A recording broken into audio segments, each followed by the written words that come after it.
Now, ladies and gentlemen, the conversation that has been going on since yesterday is on matters regarding the Blood Parliament, which is a documentary that was carried out by the BBC. The BBC, being one of the biggest media stations that we have in the world, did a documentary on what really happened at Parliament Road on 25th of June 2024.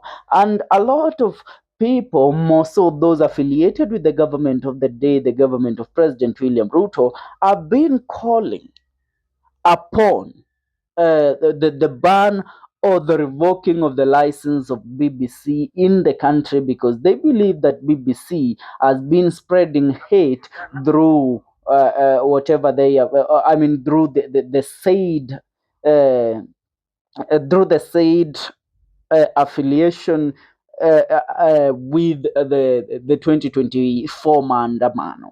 Now let's look at what other members of parliament who have, ahead over their head, or over their shoulders are thinking, because we cannot take things said by one Peter Kaloma as the voice of reason.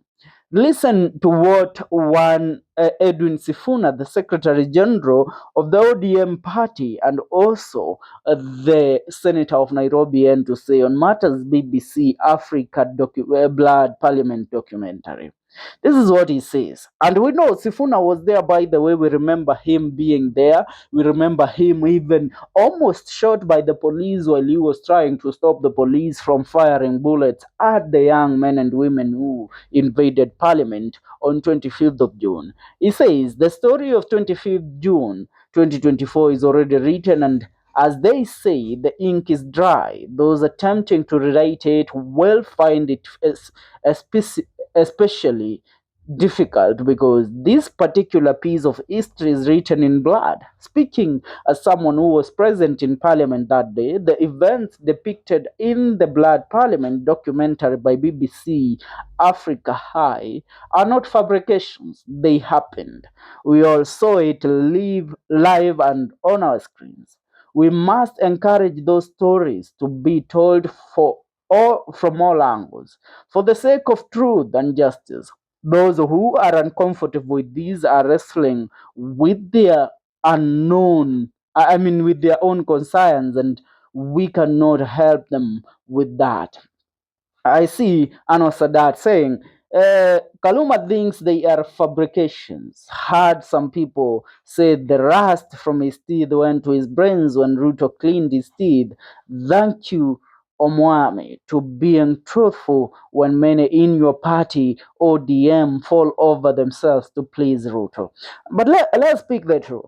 Raila Amolo Odinga, as a lot of people are fighting the narrative that is being spread, or the narrative of the 25th of June 2024, we know of people that benefited from this, and Raila Amolo Odinga is one of them. They benefited from the lives of the young men and women that were killed that day. So where is Raila Amolo Odinga to speak against the people saying that the Blood Parliament documentary shouldn't be publicized? Those that have blocked the screening of the Blood Parliament documentary.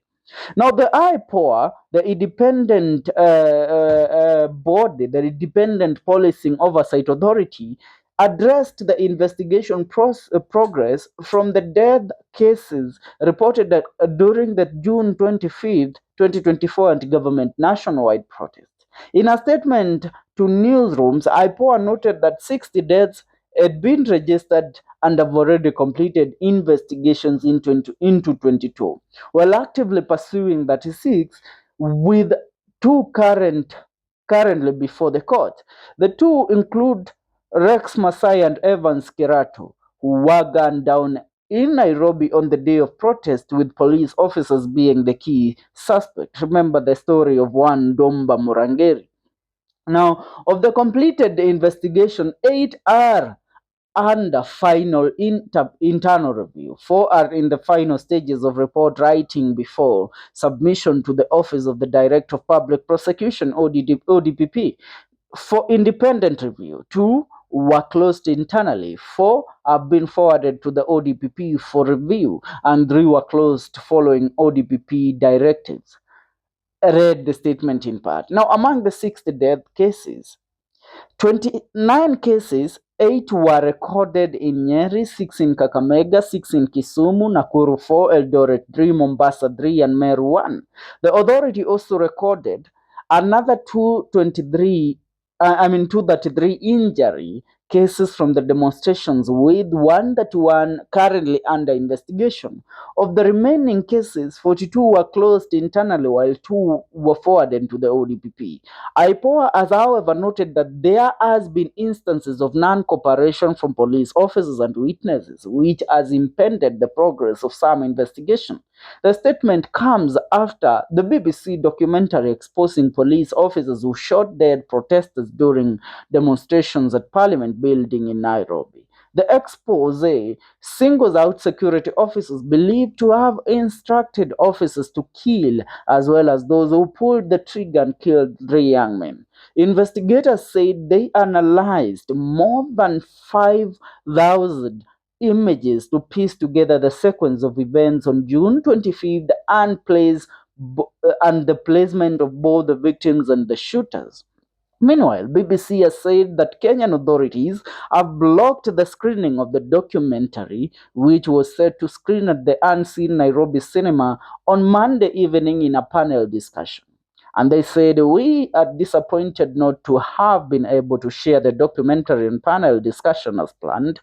In the meantime, audiences can watch the film on BBC Africa's YouTube channel," a BBC spokesperson said. Now, when we look at the said story, and when people are saying that the screening of the BBC was not stopped, but let me tell you, its screening would because you are seeing the documentary on YouTube, it doesn't mean that the screening wasn't stopped.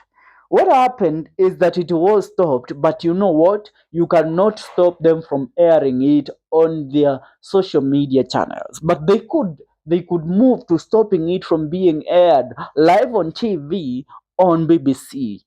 Because of what?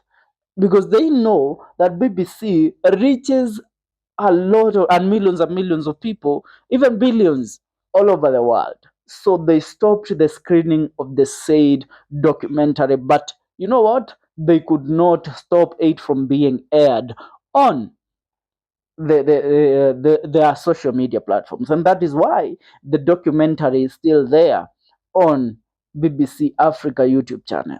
And for now, looking at how this story has risen a lot of questions, we think it's about time the president to act on this and to give a directive to have those that took the life of our young men and women during the 2024 Mandamano to be answerable for the crimes against humanity that they committed.